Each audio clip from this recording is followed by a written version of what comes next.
Hello again. Good afternoon. I'm still the same person. And he's still the same person. But you may not have been in our session. How many people were in Adrian's? Okay, so not everybody. And how many in mine? So some people. Okay, so what we're going to try and do, can I apologise? Start with an apology. We had this nicely worked out, what we were going to do this afternoon as a training session to practice some of the techniques that we've used. And we had it nicely worked out based on what, 25 people? 20 to 25 people we thought would be about what we would have. And we've just made it that we've got 40. So it's going to be very comfortable here. But we might use the outside a bit as well. And those people by the door, it's either, do you want to come in or do you want to just go? Okay, it doesn't matter, come in anyway. What we're going to do, we want to try and make, I'm going to do the bit up till break. Adrian's going to do from break till the end. And we're going to try and give you the opportunity to practice some of the techniques that we've used for many years. And I'm sure that a lot of you will have used them as well. So we're going to give you some stuff to do. And it will work, I'm sure. I'm sure. If it doesn't, then it's his fault. Okay? And if it does work, it's right. Okay. A couple of things. I did do this in the session as well, but wherever I go, whenever I run training courses, whenever I go to conferences, whenever I do my job, I almost always have to explain what a business analyst is, and it shouldn't be necessary here, should it? Because hopefully we all know. But I'm going to use the slide that I used in my session just to start with, just to remind you that a business analyst can never be involved too early. And I suspect they can never be involved too late. And I don't mean leave it until late, I mean they have to be involved from the first time, actually even before there's an idea. Right? Because I think they can help organisations find ideas. And I think they probably do need to be around at the end to see if the ideas were successful and benefits were achieved. I must admit, to be honest, I don't know many business analysts who will, in their job, do the whole journey. So I suspect that many of you, if I was to just, perhaps because this afternoon is nice and we've got plenty of time to do things interactively, that's the picture I used before. We've got kind of 5 things on it. Can I just ask you, this would be useful for both of us, how many of you in your job get involved with helping your businesses or your customers to develop their strategy? Okay, so it's not your own company, I hope, definitely, right? So that's some of you. How many of you then, even if you don't do that, how many of you get involved with your customers or your own business in terms of identifying problems and trying to figure out what the situation is? Probably getting a few more people there. Okay, great. How many of you do some sort of, having got to that, some sort of analysis of the various stakeholders? Some others, right? And then, remember, we haven't even got a project yet. So, and I think, you know, I'm very, very biased on this. I believe that we start too many projects. Right? We don't spend long enough deciding which ones we should do, and we're not brave enough to cancel them later because it makes us look really silly that we started. Right? So what I think here is we need to develop the concept of a project that will help us solve some problems. And I hope that means that we don't start a project unless we know it's going to solve some problems, or at least do something useful. So how many of you get involved with scoping out projects? Okay, and that's an input to this business case. Can I have the money, please? Right? And actually that, I don't know about you, but in our country at the moment, if you want to run a workshop, you need a business case. If you want some donuts in the workshop, you need a business case. You know, not quite that bad, but almost everything has to be justified in terms of the financial value. So how many of you get involved with business cases? Right, that's quite a low number, isn't it? Interesting. So particularly those people who got involved all the way up here. So you just get the money, do you? Is it just yes. Okay. Then let's go into this bit. How many of you get involved with, once somebody has started a project, get involved with defining, managing, documenting requirements and modelling? Yeah. Good. Well, I hope they're the right requirements for the right project, for the right thing, that are consistent with strategy, don't you? Because otherwise, what a waste of time. Anybody get involved after that? This is the good thing about being a business analyst. Sometimes you do that and then give it to somebody else. How many get involved with solution development as well? Okay. Did anyone put their hand up for all of that? There you go. Good luck. Right. Okay, so have we got everybody?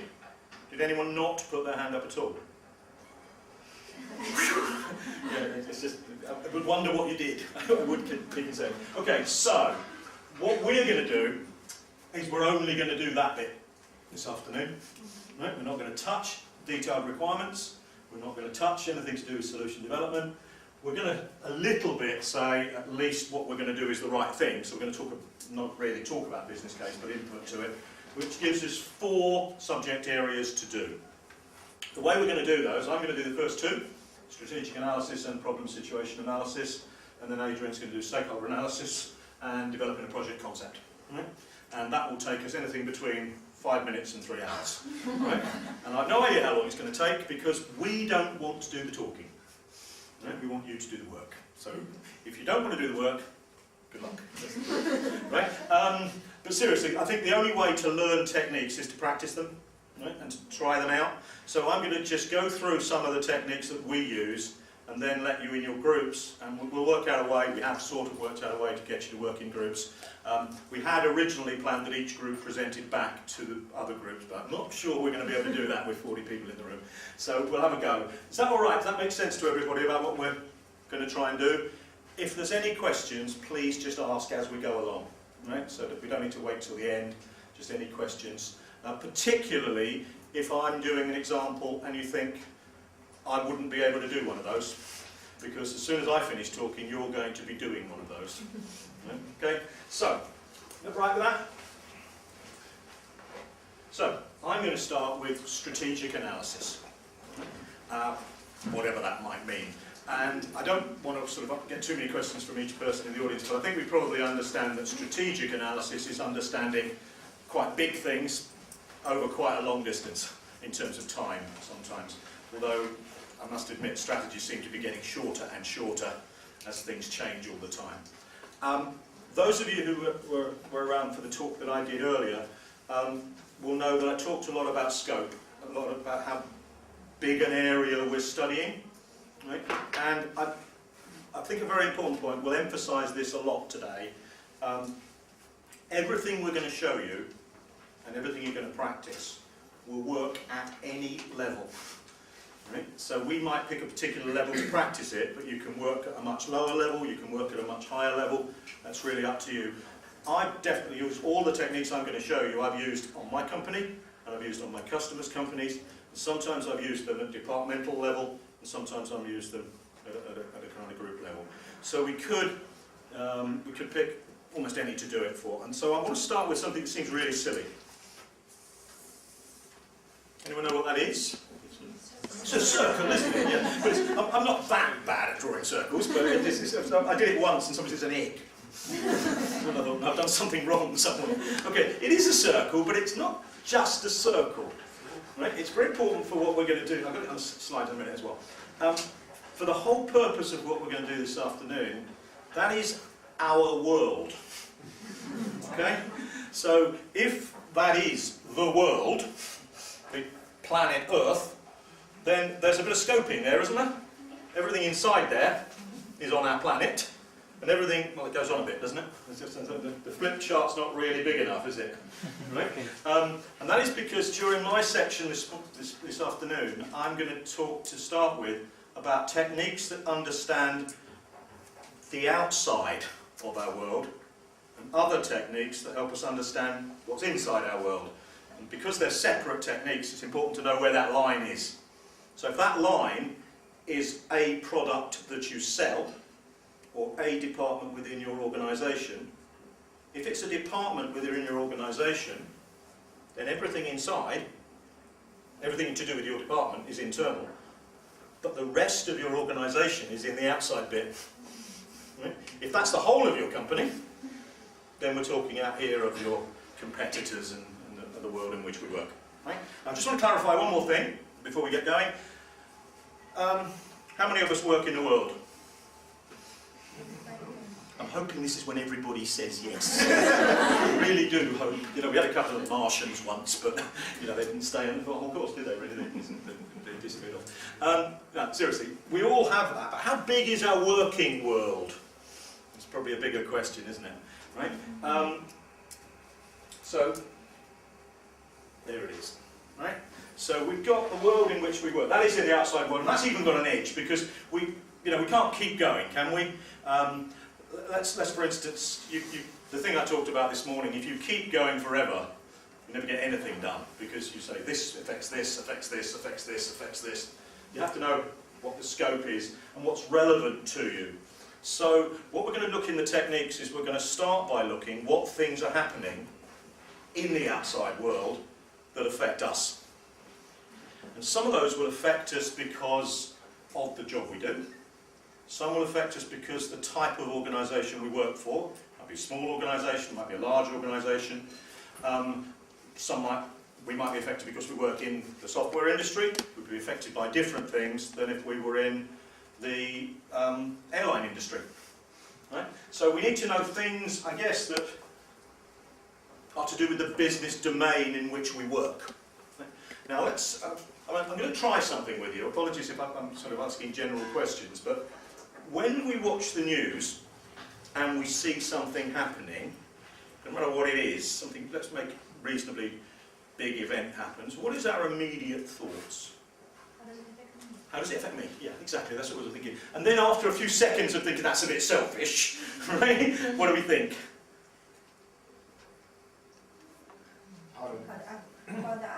Yeah, well, how far others? How far do we go next? Our relatives. Our relatives, I think. You know, I'm not saying this is a fact, but it's probably true, isn't it? And then we can maybe think a little bit further. Right? Anybody else before we talk? Parents. Parents, okay, maybe the dog, my granny. You know, but it's interesting that you said that because that's actually true for everybody, isn't it? It was very interesting that none of you said my company. True? But I think eventually you probably do. Right? So if somebody said the software industry is going to go, it's going to be taxed at 100% on profit, I think you'd start thinking about it if you worked in the software industry, wouldn't you? Right? And almost you will immediately think of it from the point of view of the business domain in which you work. Right? So it might be a banking environment, it might be a transport environment. Right? But even then, you're not affected in the same way. Right? So if airline prices go up, is that a good thing or a bad thing for airlines? All of them? No, because some of them are low-cost airlines, and some of them are saying, well, that's good because people pay whatever. Right? So there is, even within that, your organisation, which might be have a particularly small market or a particular product, right, that is affected in a different way from other people. Does that make sense? Right? So I've got my three layers, and what we're going to do is we're going to treat that middle one as the world. Right? So anything inside there we're going to treat as internal, and what we're looking for is things that are happening that are going to affect us. And I'm going to be careful with the word affect because I'm not yet going to say whether they affect us in a good way or a bad way. Right? Because immediately we'll think, I don't know, some of you will think in a good way and some will think in a bad way. Right? So we'll talk about that later as well. Just for completeness, before I do this particular one in a bit more detail, in the job I do, and probably most of you, it's not that likely, unless you run your own business, that you're going to be thinking about the whole organisation. You're probably thinking about the department or the product area or the bit you're currently working on. Right? So I suspect that if I was working on some work for something like an airline, I wouldn't be looking at the whole of the airline. I might be looking at maybe the catering part of it, or the flight bit, or the ticketing, something like that. Okay? So if we are at the department or functional product level, then the really nasty thing is the rest of our organisation are external. They do stuff that we have to react to, and we probably can't control it. Right? So what we're really looking at here is influences. Right? These are things that are outside, they're going to happen, they're outside our control, we need to respond to them. Whereas these things, I think we've got some control. We can say, well, don't do that then, right? Because they are internal to us. Is everybody okay with that distinction between those two? Okay? And so it just depends on where you draw the boundary, really. Of course, the outside world is still there. So when we do the little exercise in a minute, I'll be looking at, you'll be trying to find some things that are happening in the outside world that might affect you, some things that are kind of unique to your organisation or your domain, and then internally looking at the departments and things like that. Okay, is that all right? Okay, so let's have a look at some of these. And you may have seen some of them before, so let me look at two external techniques.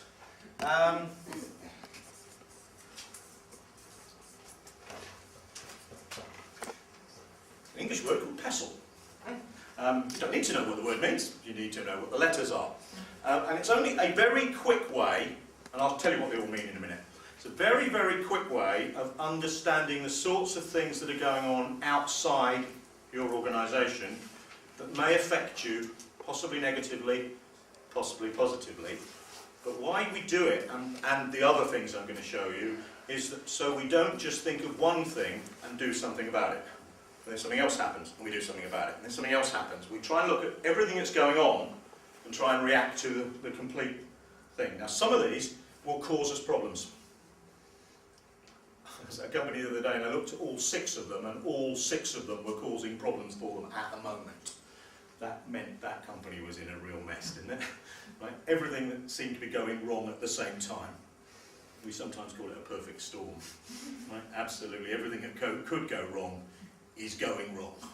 And it's very difficult to find a way out of that one. Okay, so that's that. That's the sort of overall idea. I don't know, obviously, when I do this in France, we call it le peste. No, that makes any sense. Le peste rather than peste. Right? Okay, so what do the letters stand for? And let's do a quick example. What Adrian and I are going to do this afternoon, we're going to pick a very, very simple business area that I'm pretty sure we'll all be comfortable with, and we're going to do an example for that business area. Then we're going to give you some business areas to have a go at yourselves and practice, and we'll try and walk around and see what you're doing, which might be tricky, but occasionally I think maybe groups might want to just go out there and come back in, or tell you when we're going to be back. Right? So we're going to do that, and I think the one we're going to use a cafe.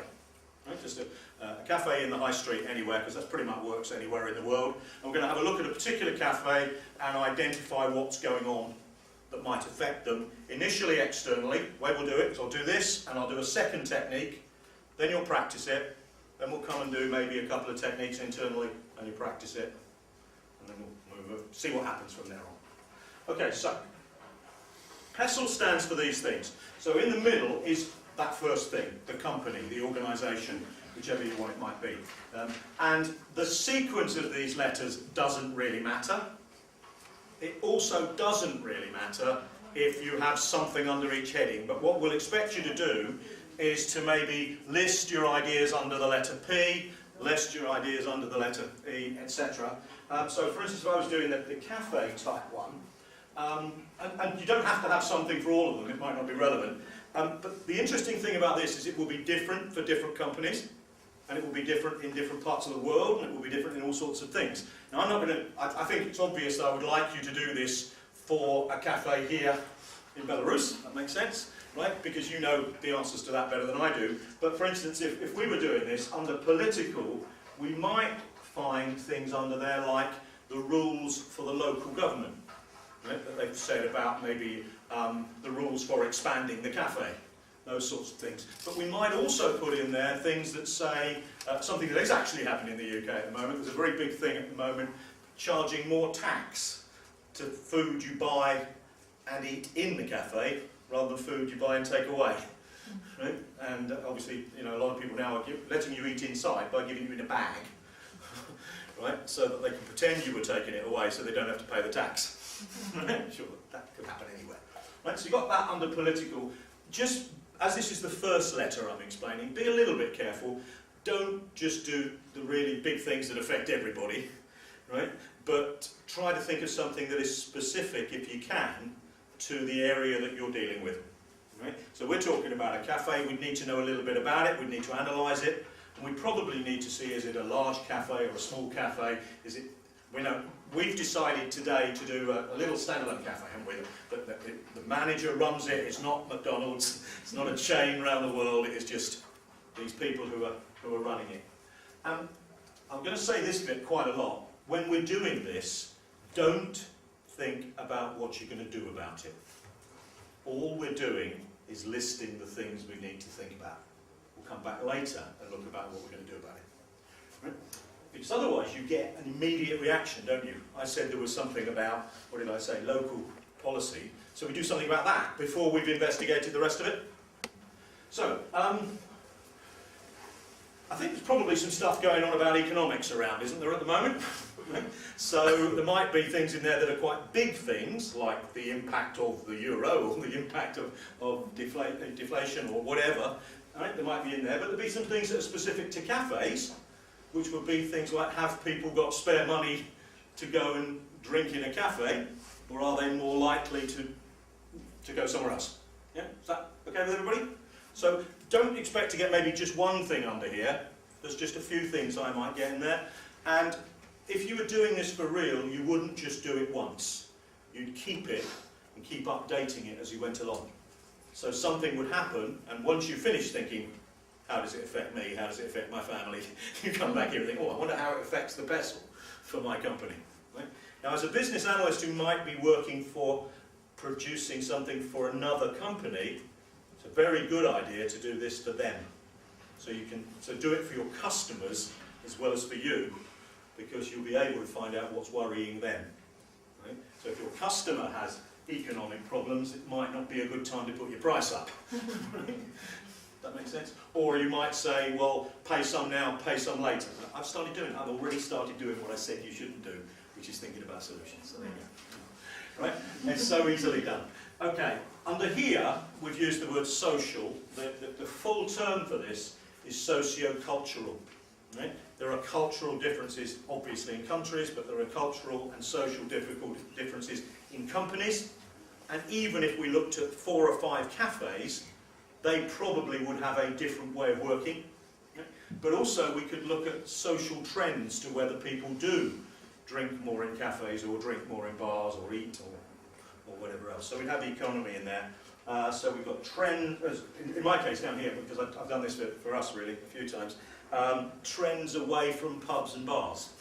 Certainly in London there is much more of a trend towards coffee houses, and it's interesting because when I was growing up in London many years ago, coffee bars were very, very popular, then they kind of disappeared for a while, and they've sort of come back round again. Mostly with the same name everywhere you go in the world, but let's not worry about Starbucks just yet. Oh, sorry. Right, okay. Anyone watch The Simpsons? Anyone seen The Simpsons? Yeah. Just for those who see The Simpsons, there's a lovely scene in The Simpsons where he goes into a shopping mall, a bit like the one we went to. It's got about 4 floors in the shopping mall, and every shop, there's no shops, everything is a Starbucks cafe. There is nothing else except Starbucks cafes, except one shop, which has a big sign on it that says Starbucks coming soon. Anyway, this little cafe we're talking about is just a little cafe in the high street. There's lots of other things going on. Right? Okay, good. So far, so good. Okay, T, pretty big one in our game, isn't it? How might technology affect somebody running a cafe? Right? Now, the obvious ones in there are things like having Wi-Fi for our customers, aren't they? But they could also be, what's certainly affecting us is people paying, not by credit card, but by paying by mobile phone or some sort of electronic transfer. And things like that might come under technology. We're not saying they're good or bad, we're just saying they're happening and we need to think about them. Legal, well, legal is probably pretty much what it says. There may be health and safety issues, there may be employment law, there may be things about, if it was a bar, there would be rules about age, etc. If it's a cafe, there may be things about opening hours and restrictions on employment. Might be stuff about advertising, right? So it might be that we have a really good idea, but we're not allowed to advertise it because it may not be provable. Okay, environmental. This might be things like, again, if we're thinking cafe, people will be looking at whether there is a trend towards people. I will tell a story, a very quick one. I personally, I don't know if it matters that I personally, I don't go to Starbucks anymore. Right? Personally. Weird. Right? And the reason is because I found out 2 years ago that they tried to trademark Ethiopian coffee so that they could charge the Ethiopians 50% more, right? And the Ethiopians didn't even own their own coffee. Right? So I thought, well, that doesn't seem very good.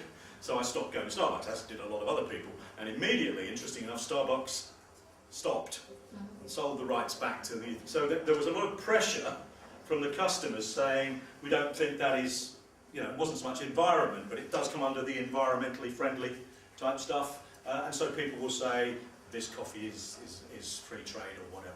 Right? Does that make sense? It's a coffee one. Right? As a cafe. What else have we got in there? Oh, I don't know if it's relevant or not relevant, but the other thing that comes under environmental, but maybe also a bit socio-cultural, maybe things like people who might be, for whatever reason, deciding to drink low-fat milk, you know, something like that. So people may be conscious of the sorts of foods that they eat. Things like that might come into it. And the other one that I always think is possible to consider under environment is space. Right? Is how much room do we have, and do people want to come into a cafe where there's lots of space, or do they want to go where it's really busy? And it might well be that we can't cope if there's too many people busy. You okay with all that? So that's PESTLE. And all PESTLE does, it doesn't matter whether it's those words and it doesn't matter whether it's those letters, it just says, instead of just thinking about the outside world, give it some structure. Right? Use these letters to spark off some ideas. And it won't matter if you're not sure whether it goes under one heading or another one. That really doesn't matter. We just want a long list of things to think about. And it used to be called PEST, because the L was always part of political, and the E was always part of social. Right? But then people found themselves splitting them out, so the word became bigger. So when you're doing political, you might think of legal anyway. When you're doing social, you might think of environmental. That doesn't matter. Is everybody all right with that? Right? Right. Good. Great. Right. So that's one.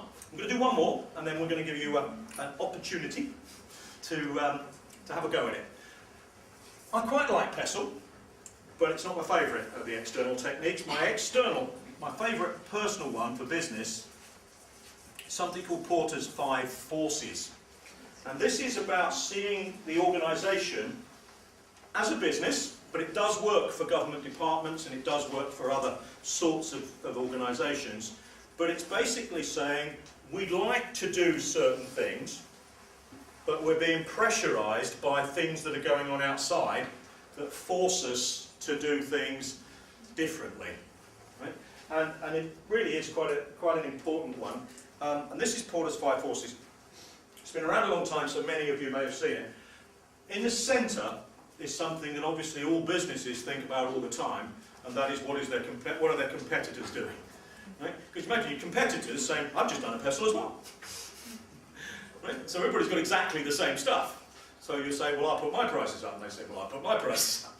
You get in a problem. So in the middle, there is rivalry amongst existing firms. Now that may be people doing the same thing as you in different countries, it may be people doing the same thing as you in the same country, but if your customer is buying from different places, be careful. But also be very careful with if I do the cafe, you'd think that the quick answer would be, what other cafes are there in the area that is the competitor? But actually, it might also be restaurants, bars, takeaways, the local shop, the garage selling drinks, those sorts of things. So your competitors are really, in the modern world, in the world in which I live all the time, everybody's your competitor because everybody's got a limited amount of money, and they can't buy everything they want, so they've got to make a choice. I'll give you an airline one just as an example. Let me see if you can work this out. Whenever I fly internally in the UK, from London to Edinburgh, I do a lot. I always fly on British Airways. Okay? So, but British Airways have lots of other competitors. Right? So why do I fly British Airways? Anyone want to try and guess? Miles and more. Sorry? Alias member. That's a good one, yeah. I am, but no. That's not the main reason, but it's a very good reason. You like the service? I like the service, I do, but that's not the reason. Your patriot. Support your favorite national company. Nice. That's a very good one, but it's not my reason. You have no reason. I have no reason. I do have a reason. I do have a reason. That's a good answer. That's a good answer. That's a good answer. And it's not the price even. The price is close. I mean, if it was much more expensive, I wouldn't. So it's not just price. You have this. Trademark, you like this Trademark. trademark? This is good stuff, isn't it? Now, if you don't know, that's not a problem. If you don't know, it's not a problem. If British Airways don't know, it's a real problem, isn't it? Because they might do the wrong things. Right? I'll give you the two reasons, and actually one of them is one that we shouldn't really share, should we? But they do give me a free drink. So I can be bought. But that's not the main reason. The main reason is British Airways is the only carrier in the UK that allows you to take a bag on the plane and a laptop. Okay? Not, as some of the airlines, you must take your laptop and put it in the bag. Right? You're all nodding now, because actually that's quite useful to me, because I'm flying to Edinburgh, and if I don't have to put a bag in the hold, that saves me a lot of time. Right? And I always travel with a laptop, and it's either take a laptop or a shirt. So, so does that make sense? Now, is that important to British Airways? Probably is, isn't it? Because that is a differentiator. It's not costing them very much.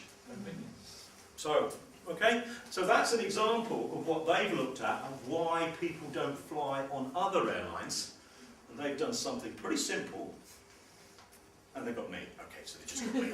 But I expect they've got other people as well. All the other things you said, by the way, might be reasons why other people fly. And therefore you should be thinking about those as well. Right? Okay? Right, good. But it's important that they get it right because I have a choice. So this arrow, this force, this influence, is how much power do our buyers have to go somewhere else and buy? Right? If they don't like my cafe, do they go somewhere else? Does that make sense? Right? And sometimes they have a lot of choice, and sometimes they don't have much choice. Right? All of us, however, are dependent on suppliers, people who supply us with anything we need to do our business. Now that could be software, but it could also be people who supply us with everything else we need to do our business. And very often, the suppliers are not just supplying to us, they're supplying to our competitors as well. And therefore their bargaining power may be quite strong. So we may have to do something then to make it easier for our suppliers to work with us and harder for them to work with somebody else. Now it might be, and I know I'm slipping into a solution again, but it might be as simple as saying, if you supply to us, you must not supply to them. And that's good on two counts, isn't it? One, we're getting it, and two, they're not. Right? So some stores will tie up the local produce, and so nobody else can buy it. Right? Okay so far? The last two don't happen as often, but they are very important to consider. So we're doing quite nicely here. Our business is running really well. Suddenly, another 10 cafes open. Because it was such a successful business, everybody else has said, well, I'll open a cafe then as well. Right? So this is not about how powerful our buyers are, or how powerful our suppliers are. This is about how likely it is for somebody else to come into the market and make things more complicated for us. Right? And we've seen that, I guess. I know we've talked a lot today with people. I've had a lot of conversations about offshoring and outsourcing and stuff like that. And it's, as soon as another group of people come along and say, hey, I'll do it cheaper, or hey, I'll do it better, and then suddenly there's somebody else in the market, isn't there? And so that is a threat, potentially, and we need to know how big that threat is. The last one is really a killer sometimes in terms of the five forces. This isn't a threat of our buyers going somewhere else to buy the same thing. This isn't a threat of the supply disappearing, and it's not even a threat of new people coming into our game. It is a threat of somebody else coming up with a new product or service that means that ours is no longer necessary. Okay? So I'm not sure I have a cafe example for that one, but I have an airline example for it if anyone watches Star Trek. One day when they invent beaming me somewhere else, I will stop using planes. Does that make sense? Right? So the sort of thing that's gone in there, threats of new substitute products and services, are the sorts of things that hit publishers with e-books appearing, right? They're the sort of things that hit libraries, right? All of those things, and the big one that happened, I suppose, is Kodak a brand you're aware of? Kodak, the film, maybe not, but it was the third largest company in the world about 25 years ago. 90% of the films in cameras were produced by Kodak. Well, they went bust last year, right? Because they didn't move into the digital market quickly enough. Their brand kept them going for a while, right? Now that's a big story. There could be little stories, couldn't there, about your company that says we didn't see that coming, right? So we need to be aware of it. Okay, so there's quite a few things there. We've got 6 things in PESTLE and we've got 5 courses. So we've done the cafe a little bit as we've been going along, right? We've got 2 more to do, won't we? So we're going to end up with. We're going to do 4, aren't we? We're going to do 4. Do we reckon there's probably about 40 people here, isn't there? Yeah. So I think it's probably nearer 50. is it nearer 50? Okay. Well, we'll see how that works. What were our backup ones? We had. I don't want to do airline now, do I?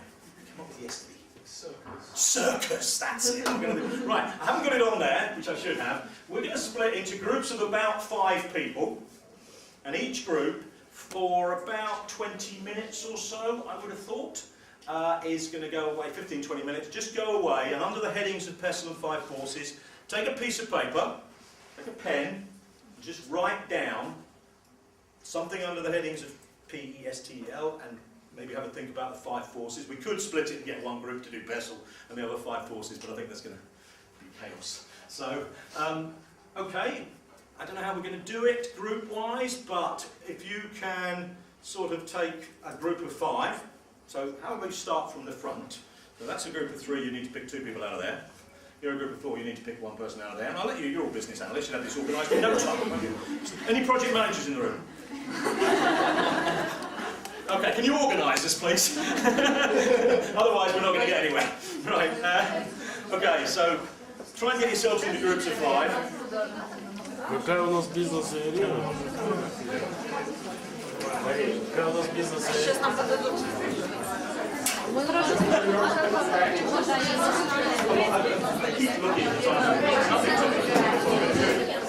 Well, I meant to be halfway through my bit now.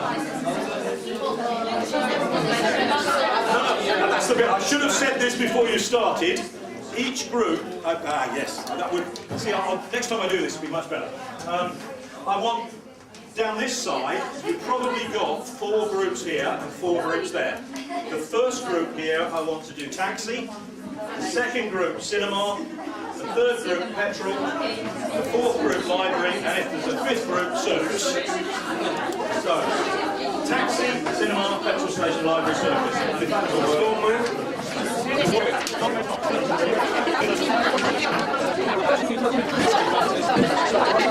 Thank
you.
We're just trying to get everybody back if we can.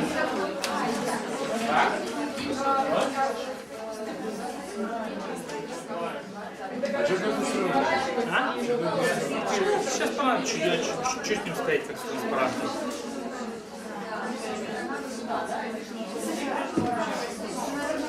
Вообще, на самом деле, это можно целый иконостас, если ты покурил, в каждой графе целый иконостас пишет.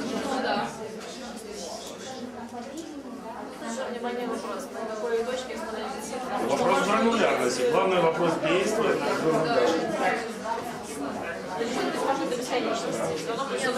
Первый, по-моему, критерий гранулярности – это то, насколько тот, кто будет читать документ, воспримет его. Потом в следующем этапе можно увидеть все, следующий еще увидеть.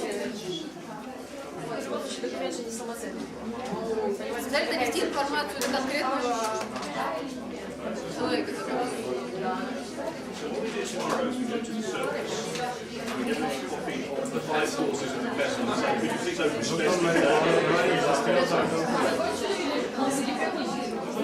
Это вообще-то красиво.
Напишите в социалке Facebook пролог. Или в технологии, или в социалке.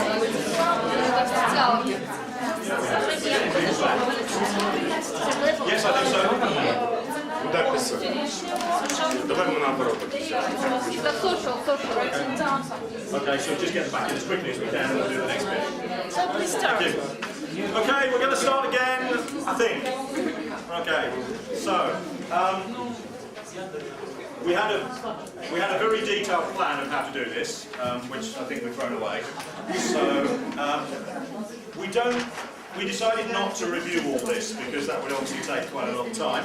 But I would hope that each group will keep their pieces of paper and either go and get a job in a circus or perhaps share it amongst yourselves when we're finished, perhaps. But we are going to build on this, we're going to use these things. So I'm going to do a little bit more now up until coffee to show you some of the things we do with this. So as we go into the next bit, I think you obviously in your groups you need to think how that might affect things like taxi companies, cinemas, etc. I'll stick with the cafe. Hopefully you found it useful. Yeah. As analysts, it's sometimes useful to have a set of standard questions to ask, even before you start. And I think the thing about these external techniques, we're going to look at internal in a minute, but the thing about external techniques is when you start working for a new customer, then you can do some work before you start talking to them, can't you? You can start asking them, you begin to know what their, I guess we're heading towards what their problems might be. So, okay, so I'll just wait for everybody to sort of get back and we'll carry on.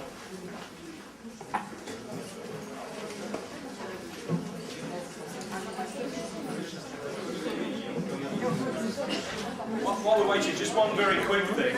The time it took you to do that, am I right in saying that none of you have worked in a cinema or a library or a taxi company or a circus or a petrol station? Is that right? Has anyone? No. So in 20 minutes you got a very big discussion going about those things, didn't you? If you ran that in a workshop with some people who were the managers and the people within that business, then you can very quickly get an understanding of what's going on. And actually this is how we run it.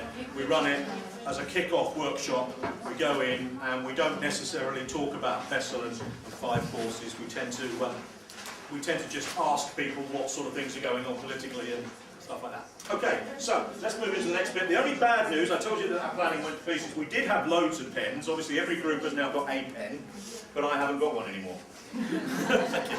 Thank you. Okay, so I'm not going to spend as long on this bit. I just want to spend a few minutes just talking about this so we move forward. I'm going to look at, again, we looked at 2 techniques. There are loads of others for understanding what's going on outside. I'm now going to just briefly look at 2 that you might want to use internally, but we're not going to do those for the exercise, because to do these you'd actually need to talk to the people who work in the cinema or around the cinema or the library or whatever you're doing. So I will talk about them briefly. So I'm going to look at one that we also use quite a lot. It's kind of got a line down the middle of it in my mind. This is going to link a little bit into some of the things that Adrian is going to talk with you about after the break. And this is, as it says there, whatever work we do must be consistent with what's going on in the outside world. We can't ignore the outside world. We can't say, I'm not going to play.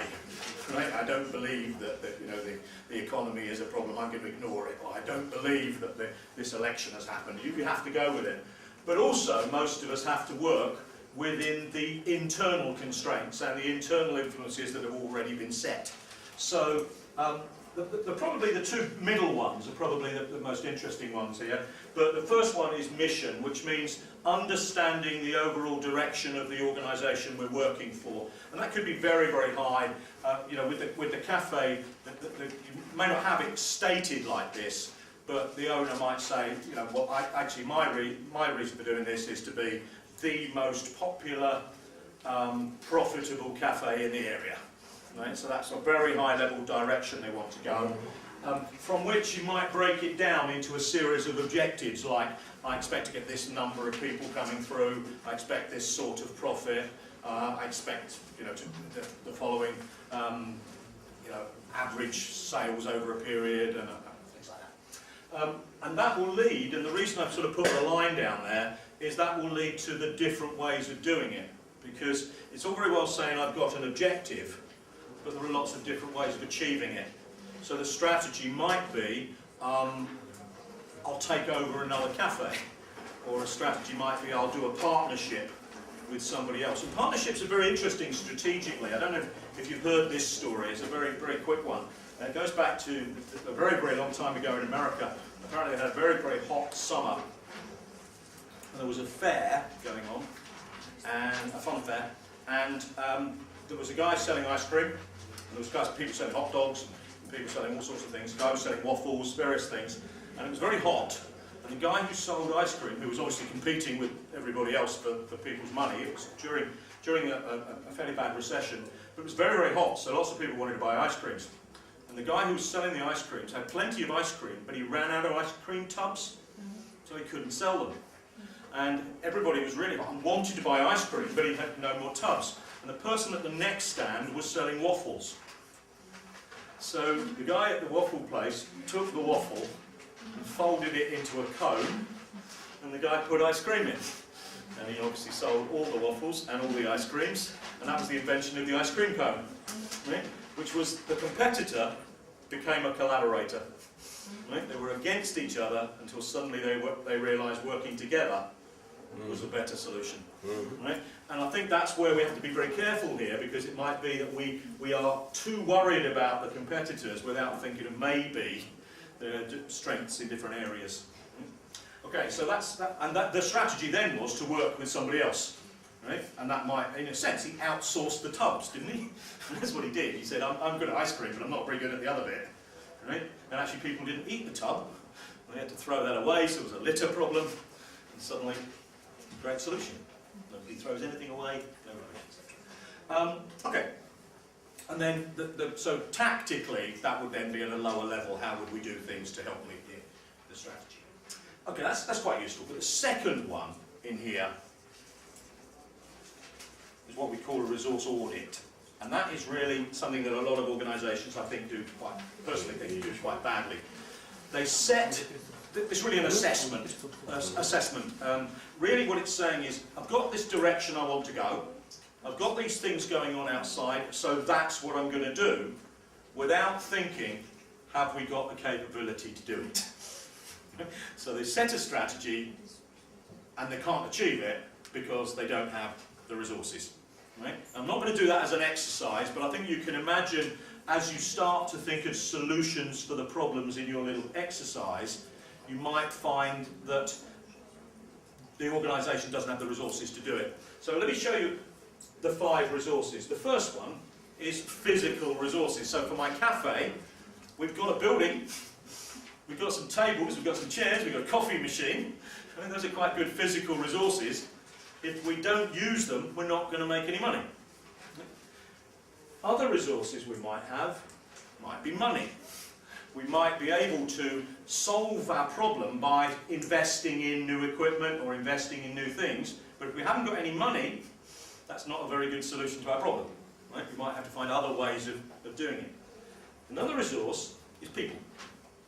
Right? And so that might be that we have staff, right, that work for us. We may not. So those are what we often call tangible. I don't know if you're comfortable with the word, but tangible resources, because we can see them, we can hit them, and we can feel them.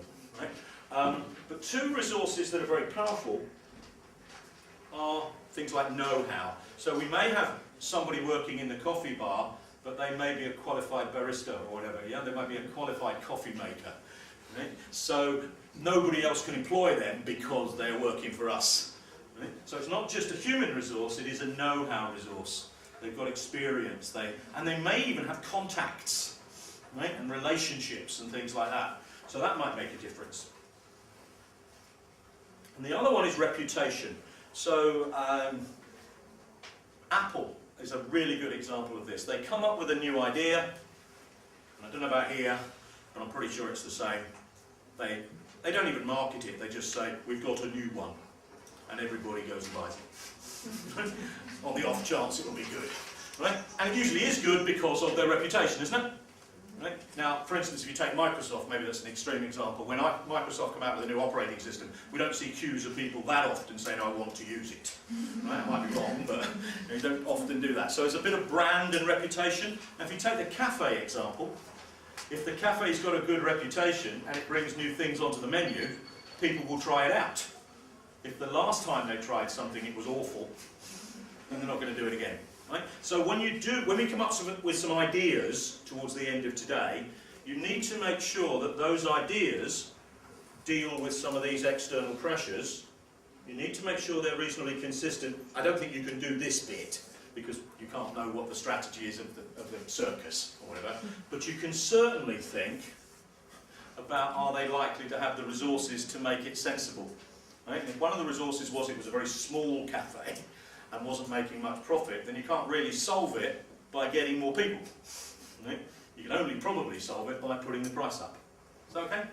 Right? So, what happens now, I don't know if it happened with one group. When you were doing your pestle and your 5 forces, you probably used certain words. You probably didn't use exactly these words, but did anyone find themselves using the word problem?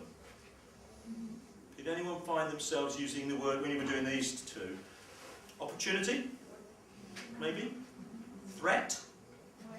Threat you would have used. So quite often people, when they're doing this, they identify opportunities and threats.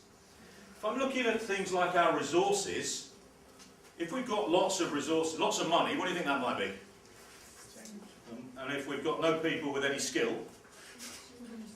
Weakness. Weakness. Okay, and that's the last of these little acronym things. Strengths, weaknesses, opportunities and threats. So that's what a SWOT analysis is.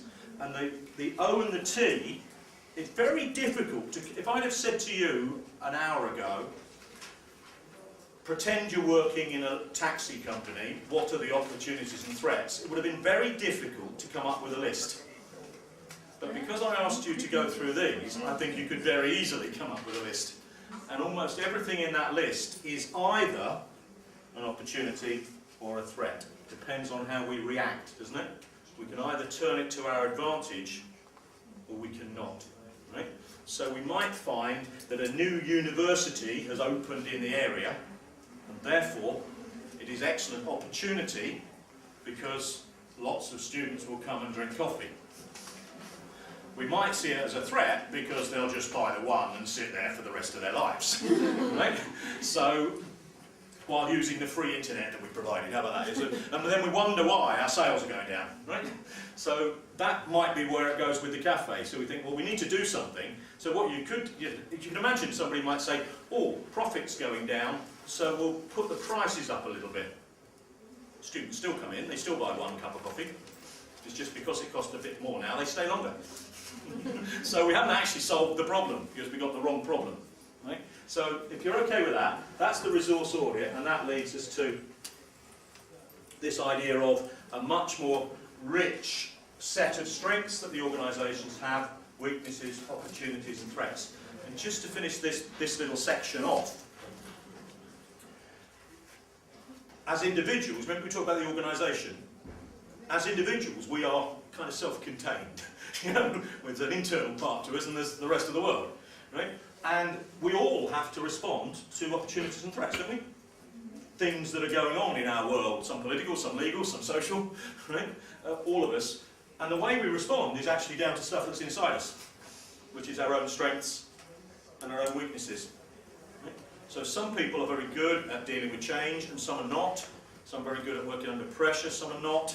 Some people will react in a very positive way to difficulty, and some may not. So it does work for people as well as for organisations. So we've now got that. So hopefully, in my last little bit here, we should be able to just move into the last part of this before I hand over. We've got quite a lot that we thought about. We haven't done the circus and the cinema and things for this bit, but we've certainly got that. But what we probably have is the beginnings of identifying some problems. And I'm just going to show you 2 slides on this. It's quite quick. That's an actual problem. You can see it. The guy is what we call tied up in red tape. Right? And an example in the cafe might be, we can see that people are walking past and not coming in because we're full. Right? We can see that it's taking too long to serve people and they're getting upset. We can see that we're getting lots of complaints about the coffee being cold. Is that all of that okay as a kind of a problem you can see? But there are others. This guy doesn't quite know he's got a problem yet, does he? But he doesn't feel good.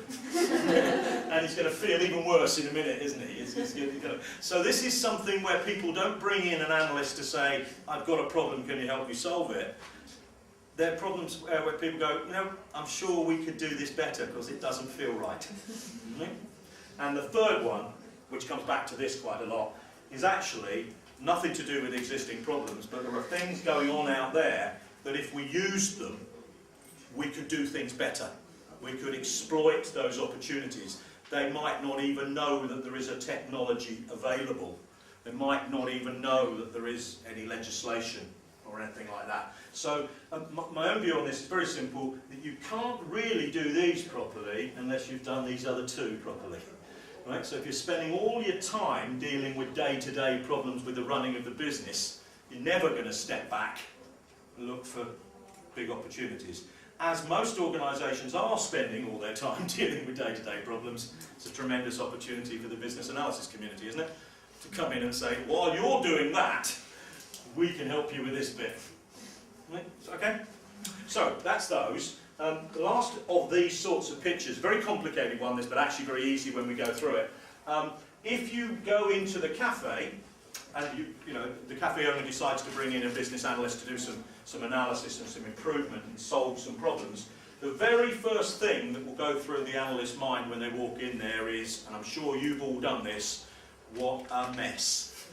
Right? But actually, it's probably working quite well. I think the worst thing you can do is say, oh, don't do it like that, do it like this, because all you'll do is create a new mess. Right? So I think the place to start is with a mess. Right? And accept that it is a mess.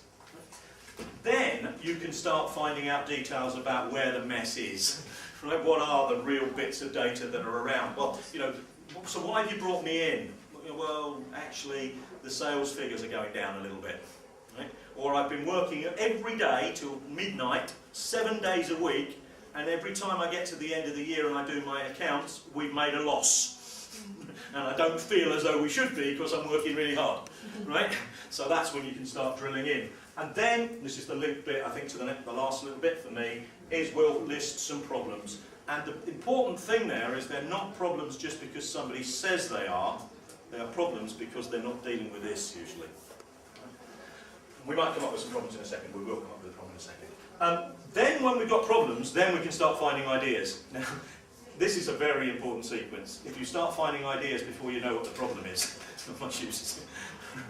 And if you start thinking it's a problem before you've got any facts to prove it, it's also pretty bad. Right? So once you've had some ideas, then you'll look some alternative solutions, which you can then validate against what we talked about now.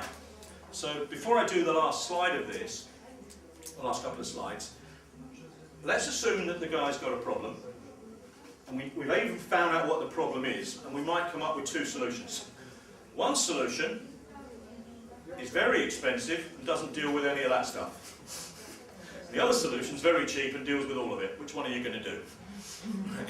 Okay? And I think that's the only way to evaluate a solution, is not only what problems does it solve, but can we do it, because we've got the resources, does it deal with some of the things that are going on now that I'm worried about, and does it actually also have something to do with five forces? Because if the solution we put forward relies on buyers buying from us, and those buyers have got a lot of choice, they may still choose not to come to us. Right? So you've really got to look at all these things, and that's what we'll do in the second half of today.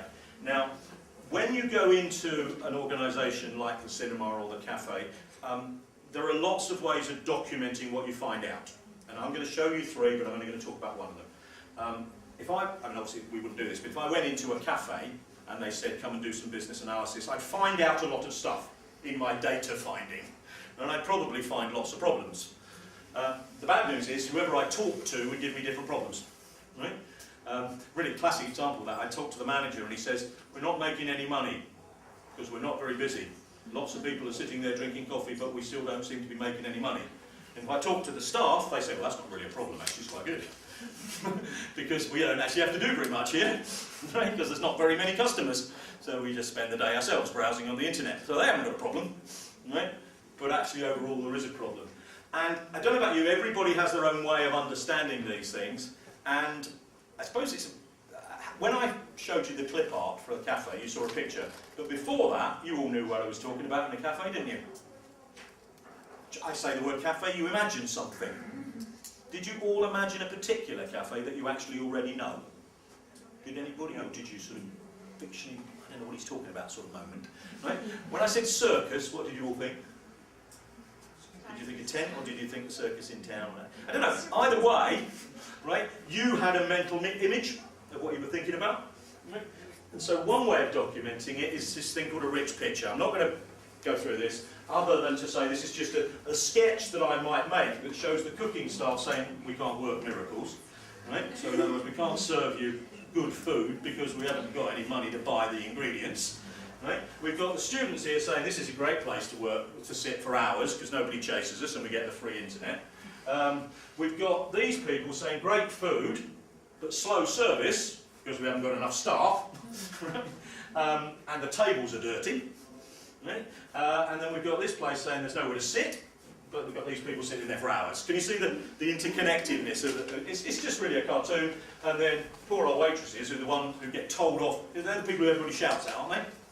Right? But it's not their fault. Right? We're working as hard as we can, but the food's not ready. And then the boss is saying, but actually we're not making any money anyway. So we probably pretty much upset everybody. Right? So that's one way of documenting it. Another way which you might have seen is a mind map. Right? And I don't really do too many things today, but they're all good techniques. Everyone has their own personal preferences. I must admit, my preference is that one. Right? Because I enjoy drawing, but that's up to you. That one, same sort of thing. We've begun to break it down into things to do with process, things to do with customers, things to do with staff. And in the staff, we've got the cooking staff are too busy, the waiting staff are rushing around, the counter staff, etc. And up there, you can see the customers are fed up with waiting. They don't like the dirty tables, they're staying too long. Okay, so it's just a way of documenting it. But again, both of these are probably trying to show too much.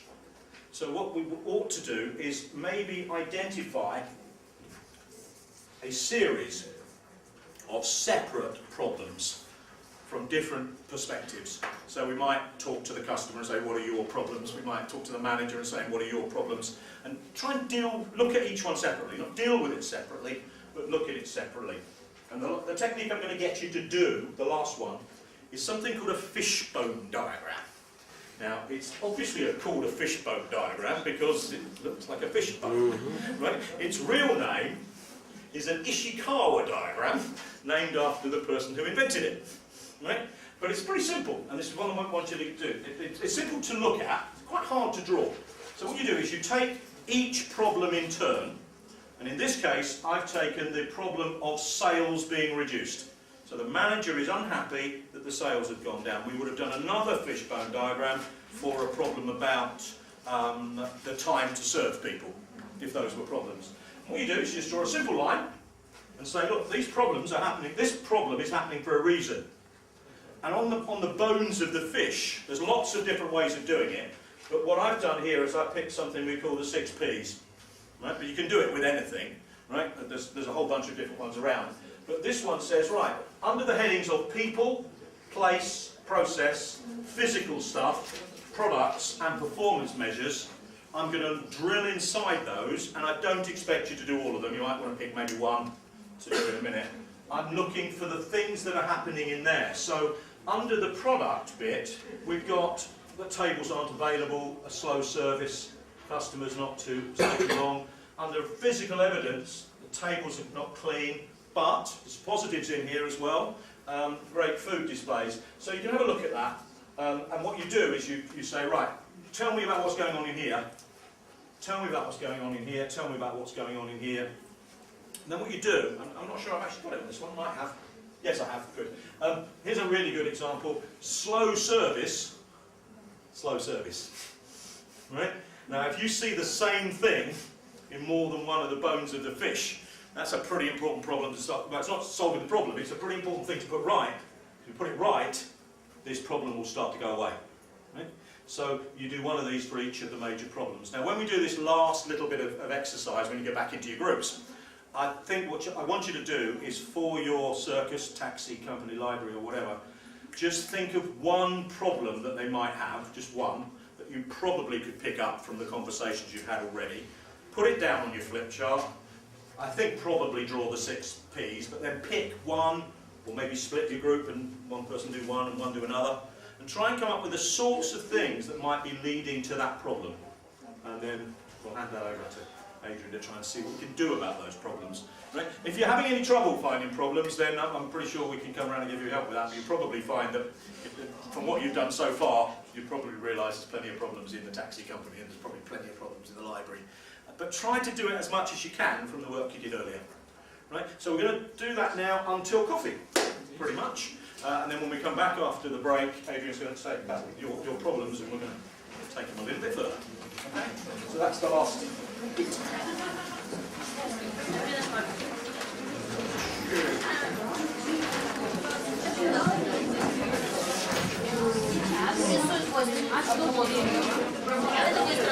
Mention the next one's book about this, don't you? Уже рисовали